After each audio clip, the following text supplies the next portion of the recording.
చెప్పుకుందామా? తాబేలు కథ చెప్పుకున్నాం కదా, తాబేలు కథ చెప్పుకుందామా? దాంట్లో తాబేలు బొమ్మ చూసాము. ఇది తాబేలు నిజంగా చూడండి, నడుస్తుంది. తాబేలు నడుస్తుంది. Very good, very good. ఎక్కడ?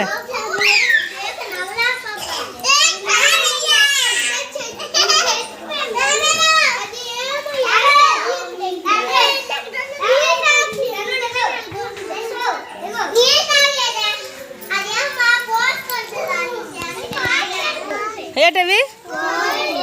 కోడి. కోడి ఏంటమ్మా? కోడి పిల్లలు. Very good. రండి. కుక్క పిల్లలు.